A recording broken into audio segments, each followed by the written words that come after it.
Not once, not twice, but 3 or 4 times na ako nagka-problema sa mga ganitong klaseng automatic transfer switch. Unlike dito sa mga ganitong klaseng automatic transfer switch, ipapakita natin yung performance niya kapag nakabukas lahat yung aircon. Nakita niyo yung kurap? Ayun ang kapangitan sa mga ganitong ATS. Ayan na. Nagpa 5,900 na. Almost 6 kilowatts na. Sa ngayon, 25 or negative 25 amperes yung kinukuhang load sa kanya. Then dito, may negative 29 amperes tayo na kinukuha. So,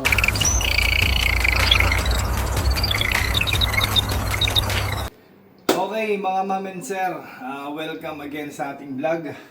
At ngayon, ang topic natin, kung nakita nyo naman sa thumbnails, ay ang napakasakit sa ulo na automatic transfer switch.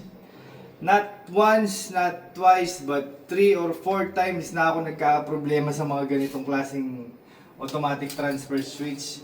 Ewan ko ba kung bakit ako laging bumibili at laging nag-i-install. Siguro akala ko yung first and second na purchase ko pangit lang yung klase. Iba-iba yung mga brand na binibili ko, pero same halos lahat na ganito yung itsura. Explain ko lang kung bakit ito yung lagi kong ini-install sa mga medyo na una kong mga setup. Kasi ito, kapag lumilipat siya, for example, nasira yung system, or nalobat, or whatsoever nangyari dito, lilipat siya ng mabilis sa Meralco, or dun sa grid, or dun sa 220 volts. Wala kang makikitang kurap or something, kunyari, nanonood ka ng TV. Kapag nanonood ka ng TV, hindi mo mararamdaman na lilipat yung power source ng kuryente mo sa bahay. Kaya, ito yung pinipili ko. Unlike dun sa mga iba, which is yung ipapalit natin ngayon. Kunin mo nga, Jing, saglit. Ito.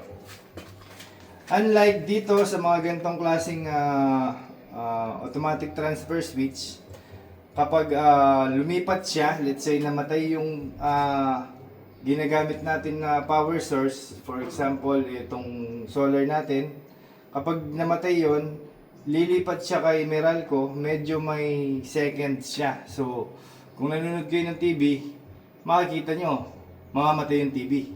Kailangan nyo ulit buksan na ulit sa remote. Kaya ito ang kapangitan sa mga ganito. Pero, never pa akong nasiraan ng mga ganito dun sa mga iba kong ini-install. So, I don't know why, bakit nag-i-install pa rin ako ng ganyan. Pero, hindi naman tayo naninira ng brand, no? Pero, siguro, may ibang brand na okay naman. Pero so far, nakatatlong ano na ako nakatatlong brand na ako pang-apat na yata to. Laging nasisira. Ituro ko sa inyo kung bakit nasisira. So for example, ito yung kung hindi ko alam na sure kung nakikita nyo itong arrow na to. Ayan, may arrow dyan Kapag yung arrow nakatutok sa source B, ibig sabihin yung source B siya kumukuha. Which is ito yung source B natin, yung ilaw. Sa ano to? Actually sa solar to, yung DE load ang nakalagay dito. Ito naman, yung sa source A, ito yung source A, ito yung sa grid nila. So, dapat, ganyan, naka-manual siya Kapag ganyang naka-manual siya, syempre, ima-manual ano mo siya. Pero kapag binaba ko yan, nilagay ko ng auto, dapat, lilipat yan ng kusa dito sa source A. Pero C, di ba? Walang nangyari. Kaya kung ima-manual ko na lang siya ng ganon. Pero dapat kapag pinindot ko yung baba na yan at nilagay ko sa auto, dapat ito automatic to pupunta sa source A. Kasi ang laging priority ng mga ATS na ito is source A. So, ayun. 3, 4 na beses na nangyari sa akin to. So, ngayon papalitan natin siya ng ganito na. Ipapakita ko sa inyo mamaya kung paano siya nagwo-work. Kung ano yung performance niya kapag lilipat siya ng power source. Ayun. So, anyway, hindi lang naman about dito din yung ano natin, vlog natin ngayon. Ang vlog din natin ngayon is ipapakita natin dahil parang hindi naniniwala. Medyo maraming nagpi-PM sa akin na bakit 6 kilowatt lang yung nilagay ko dito. Parang hindi sila naniniwala na kaya yung limang aircon ng hindi ako nagkakamali. Pero ngayon, ipapakita natin yung performance niya kapag nakabukas lahat yung aircon or yung load nila sa bahay. Ipapakita ko sa inyo kung ano yung, kung ilan yung kinakain niya dito and kung kumusta ba yung system na naka-off grid ha. Okay. So, yun ang papakita natin sa vlog na to. At saka ipapakita ko sa inyo kung gaano ka-goods itong mga ganitong battery. Which is, ako yung nag-i-import, ako yung nagbebenta. So, papakita natin kung nagbabalance ba siya, kung kumusta ba yung kain niya kapag may malaking load na, kung pantay ba siyang kumuha ng kuryente. So, pakita natin yan once and for all para may pakita natin kung okay ba yung battery yung binibenta natin. Sige. Okay. Balik kami kapag na-rewiring ko na to. At yeah, balikan namin kayo. Nalagay na lang namin dito yung ATS dahil hindi na siya kasya dyan. At dahil mas malaki siya. Siya kasya dyan. Kung magkakasya man siya, masyado na masikip. Sikip ba? Oo, sikip lang. Sikip, wala, di kaya. Sa taas na lang natin lagay. Okay, balikan natin mamaya. Let's go. Okay, natapos na nating i-rewiring. Ayan, so nakikita nyo. Not bad naman yung ano. Not bad naman yung wiring natin. Malinis pa rin naman siyang tignan. Kasi talaga hindi nakasya sa loob eh. So, hindi na natin inalis. Kasi mas papangit siya kapag inalis kasi magkakaroon ng space dito. Kapag kasi minob ko ng pag ganito, ang daming pang aalisin. Ayun, baka magka-problema pa sa mga ano. Kinip na lang natin tong ano, kinip na lang natin tong ATS. Diyan na lang yan. So ngayon, may ATS na tayo ng bago. I-demo natin kung paano ba siya nag-work. Okay? So sa ngayon, sa nakikita nyo, ayan, sa nakikita nyo, naka-off grid na tayo. Kanina, yung setup natin dito, eto medyo technical to eh. Hybrid yung setup natin kanina. Ibig sabihin, yung ano natin, yung primary nito or yung priority niya na source is sa grid for Meralco na nakakonect sa grid ng inverter. Yun yung naka-primary kanina. Pero hindi naman ibig sabihin na yun ang naka-primary, dun kumukuha yung load. Hindi siya ganon. Kasi hybrid nga ito eh. Kapag nakatutok siya sa nakatutok siya sa grid or kay Tarelco na nakakonect din dito kay inverter, kay battery pa rin siya kukuha o kay solar. Kasi nga hybrid yung setup niya. Pero ngayon, pinagbaliktad natin. Ang ginawa natin ngayon yan, yung UPS or yung load nitong inverter, nilagay na natin sa primary. Tapos yung grid or yung si Tarelco, nilagay na natin dito. Okay? So, yun, parang off-grid na yung setup natin ngayon dito. Ginawa ko yun guys, nakalimutan ko sabihin kanina. Isa rin sa naging reason kung bakit nasira yung ATS natin dito is nagbababa yung or bumabagsak yung 220 nila dito or yung Tarelco nila, yung supply nila sa kuryente. Nagiging 180 or baka mas mababa pa yung supply nila dito. Kapag nag 180 na yung load or yung supply ni Tarelco dito, magdi-disconnect siya itong inverter, i-disconnect niya yung grid, si Tarelco. Kaya lumilipat siya kay Pure Solar. So ano nangyari dito siguro? Dahil laging gano'n, laging bumabagsak yung ano nila, laging lipat ng lipat tong ATS natin, kaya siguro nasira sa loob. Dahil nga sirain siya. Ngayon, ito, pinalitan na natin, hopefully, wala na tayong maging problema, which is tested ko naman yung mga ganito. Ilalagay ko pala sa link, itong ano, sa description natin, yung link kung saan nyo makukuha to. So yan, legit yan sila. Sa Shopee lang natin nabili yan. Ngayon, i-demo na natin. Okay? So, paano ba siya nag-work? Kung nakikita nyo ngayon, itong arrow, may arrow dito, which is for sure, di nyo pa rin nakikita. May arrow yan, nakatutok siya sa N. Or, ito yung N, ito yung R. Nakatutok siya sa N. Ang N natin is yung output nitong inverter. Okay? So, nakatutok siya doon. Ibig sabihin, yung mga load natin dito sa bahay, kumukuha lahat kay inverter, or kay battery, tsaka kay solar. Ayan. Makikita naman dito, pero mamaya.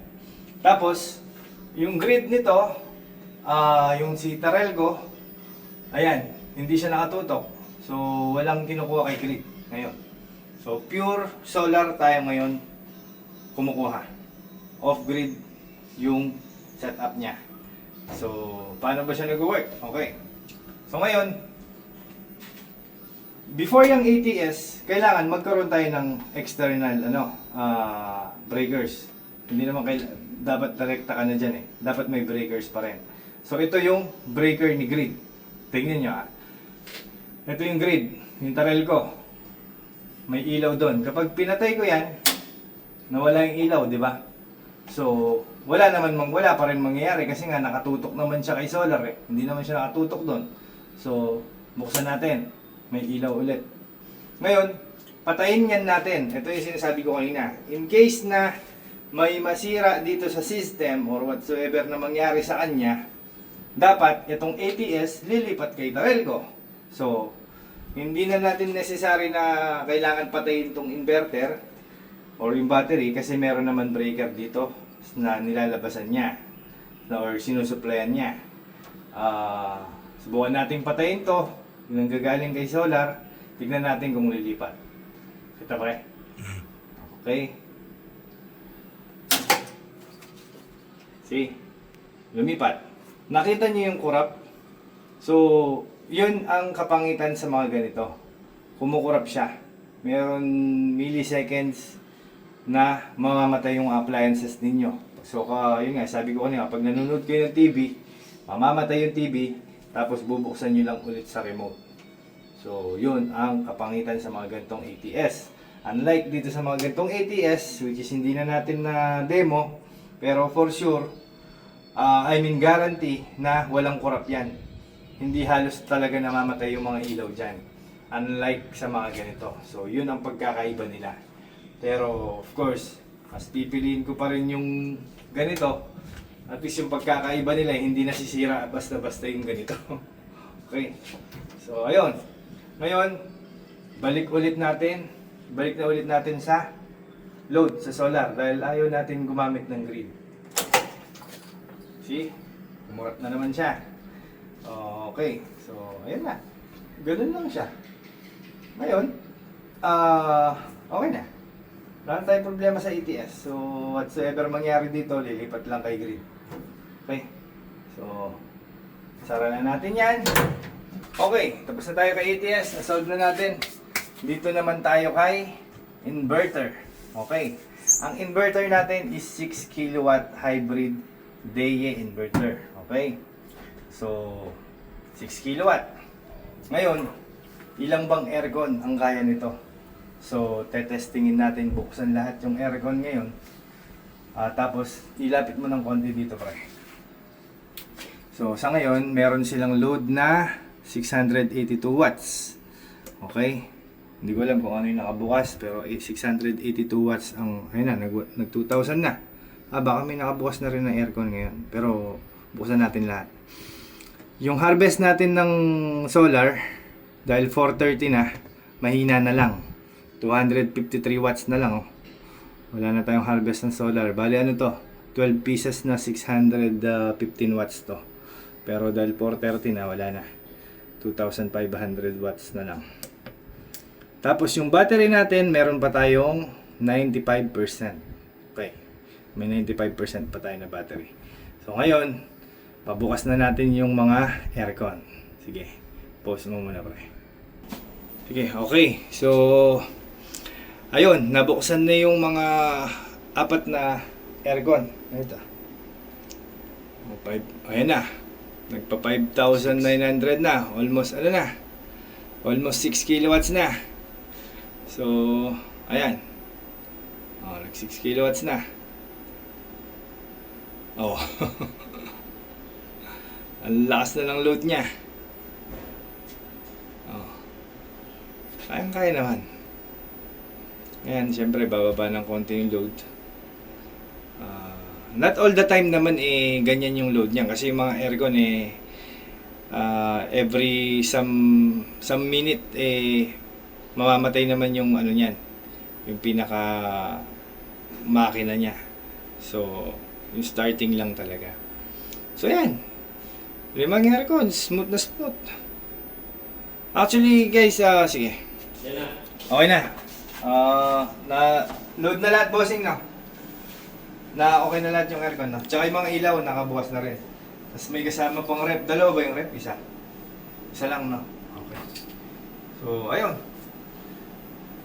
Currently, meron tayong 4,900 watts. Pero nakita nyo kanina, nag 6,000 watts siya. Pero kayang-kaya pa rin i-manage ng inverter natin. So, ayun.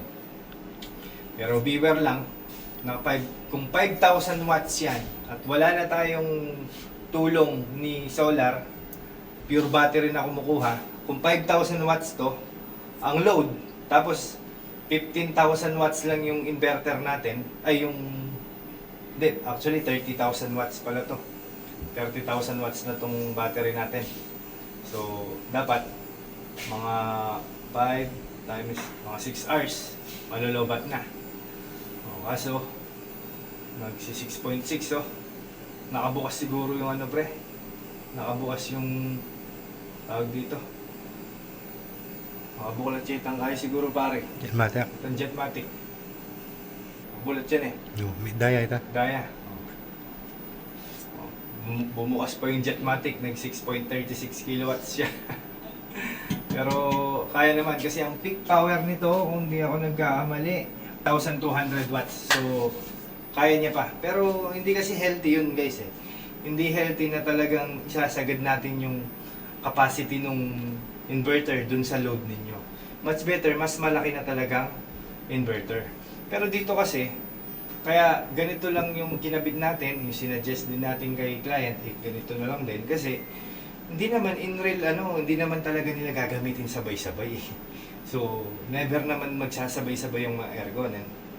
I believe, karamihan sa inyo, kahit maraming aircon sa bahay, hindi naman talaga totally nagsasabay-sabay yun all the time. So, ayun, pwede na to. So, yun. Okay na. Kaya nung 6,000 watts na inverter natin, yung 5 aircon, tsaka plus yung mga Jetmatic nun. Tapos, ang tawag dito. Dito na tayo sa battery. Okay. Okay, so tapos na tayo kay inverter. Dito naman tayo kay battery. Okay. So, kumusta ba yung battery natin? Actually, nasa 3 to 4 months na yata ito kung di ako nagkakamali. Since in-install natin. So, i-check natin yung nila. Yung state of charge, saka kung paano sila humigop ng kuryente ngayon. So, ngayon, meron tayong 2,700 watts na load. Okay. Ngayon, nakaparallel tong dalawang battery natin. Sa ngayon, yung amperes na kinukuha dito kay slave battery is 25 or negative 25 amperes. Yung kinukuhang load sa kanya. Then, dito, may negative 29 amperes tayo na kinukuha. So, yung ganito guys is goods na yan. Hindi naman talaga siya magpa-perfect na parehong-pareho yung amperes or yung kinukuha Pero as much as hindi ganun magkalayo, let's say kunyari 1 amperes lang yung kinukuha dito. Tapos yung kinukuha dito sa kabila is 29 amperes. Yun ang hindi na maganda na or hindi nagko-communicate yung battery kapag ganun. Pero kapag ganyan lang naman yung nila, yung distance or yung difference nung nila, naalis ayan, kung ganyan lang naman yung difference nung amperes nila, negative 26 dito, tapos dito is negative 29, ayan okay na yan, hindi na yan considered as balance na yan. Ngayon, sa naman tayo, sa percentage naman, cell capacity. Ang state of charge nito is 90%. Ang state of charge naman nito is 89%. So, almost the same. So, okay lang siya. Ayun. And then, yung FCC, ang ibig sabihin yan is full charge capacity. Ang full charge capacity kasi nito is 308 amperes. Tapos ito is 303 amperes lang. Bakit magkaiba sila ng full charge capacity? Kasi, yung una kasing in-install ko to, isa lang yung battery. Ngayon, after 1 to 2 months yata, nagpa-upgrade si client ng another battery. So, iba na yung rated state of charge or hindi. Rated full charge capacity nung binigay ko. Pero, pareho silang 300 amperes. Ito yung tandaan nyo guys kapag kasi kumukuha kayo ng mga cells or ng mga battery, kapag sinabi nila na 300 amperes or 314 amperes, hindi, sige, i-check nyo. Hindi talaga siya saktong 314. Hindi siya saktong 300, hindi siya saktong 314. Meron at merong ano yan, sobra or kulang. Pero konti lang. Yun yung rated lang nila. Kaya sasabihin nila yung ganitong specs. 51 volts, 300 amperes. Ang sasabihin nila. Pero, ang ano niya, ang pinaka capacity, ang actual capacity talaga niya, yung nung sinabi nilang 300 amperes, 308 pala. Tapos, yung isa naman, sabi nila 314. Asa na? Sabi nila 314, tapos nung nag-actual, 303 lang pala. Pero hindi, ito kasing dalawa na to, parehong 300 amperes talaga to. Pero, ang rated nung isa is 303, ang rated naman talaga nung isa is 308. So, 5 amperes lang yung difference niya kasi,